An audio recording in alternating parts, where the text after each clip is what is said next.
Alright guys, how bloody exciting is this? My good friend Nick, he's bought a motorcycle, he's got his learner's permit, and today we are gonna go on our first official ride together. We've kitted Nick out, the safety side's taken care of, so we have the same bike, CRF 250Ls, except he's got the rally edition. But the point is, he's my homie, we've got matching bikes, and we're gonna go for a ride. Let's do it.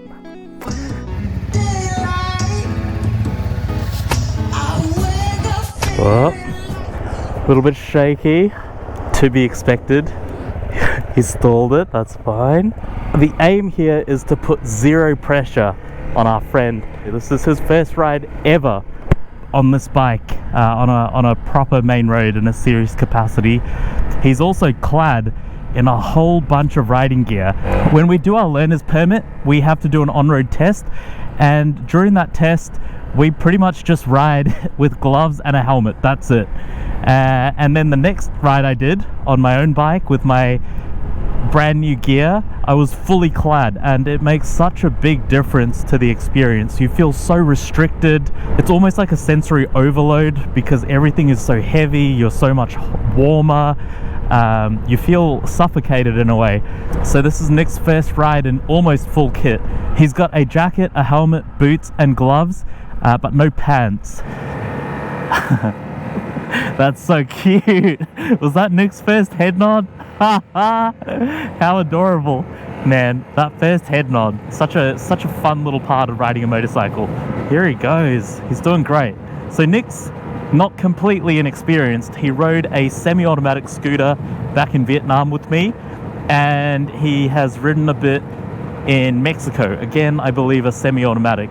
And then of course he's done his learner's permit rides on the CB 125s, and he's ridden this CRF up and down his street a couple of times, but this is his first foray into the big bad world. And I know he has a bit of anxiety around street riding.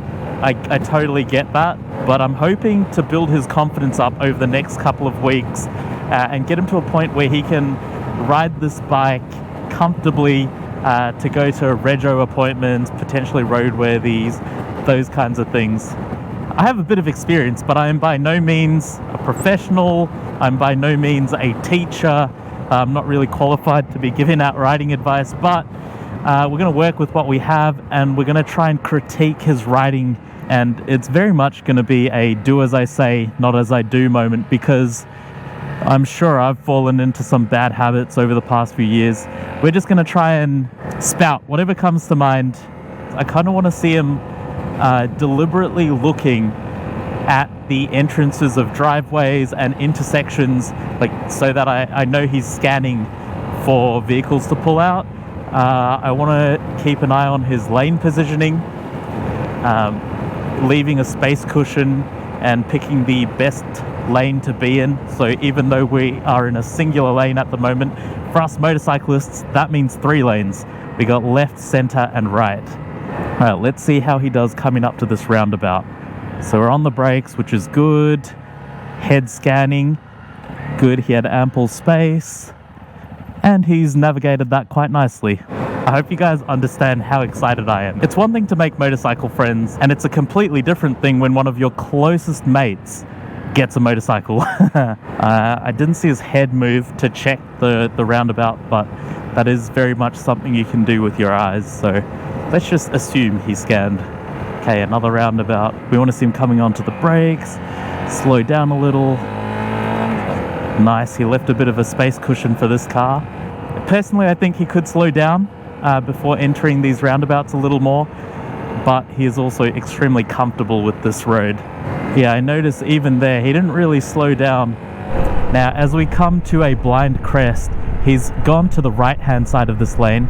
I would have liked to see him more towards the left or the middle instead of the right-hand side, because you never know what the car in the oncoming lane is going to be doing when it's a blind crest. Okay, this is our first big intersection. It's not easy, but he has gone and navigated that perfectly fine. Yes, comfortable. Too good, mate. Well done, Nicholas. You are doing exceptionally well. Good lane change, indicated, head checked. pulled in smoothly, no dramas. I want to know what's going through his head right now. It's a pretty hectic first ride. My first ride was done within the estate and at a time where there were very few cars out and about.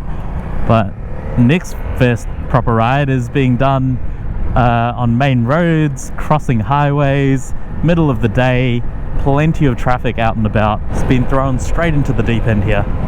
We are soon going to pull off these main roads, however, and hit some back roads, try some gravel, which is pretty cool.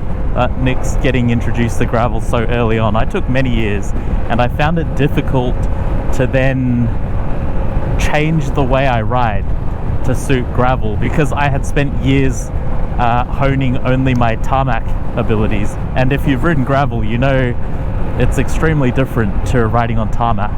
But because Nick is pretty much starting his journey here and he's going to be starting it with both gravel and tarmac, I think he's going to pick it up a lot quicker. He's also going to be able to get more intimate and familiar with how a motorcycle behaves, because dirt is a great place for practicing those things. Losing traction, understanding weight transfers. You can upskill pretty quick on gravel. Comes to a slow. I want to see a bit of counterbalancing. Oh, he put his foot down, which is fine. Oh, he's up on the pegs. Look at him go. I love it. You love to see it. Hey, yo! That was sick, dude. Well done. Alright guys, I'm cutting it short here, but stay tuned for part 2 because that's where the good stuff is. Remember to like, comment and subscribe if you haven't already. I'll catch you on the next one.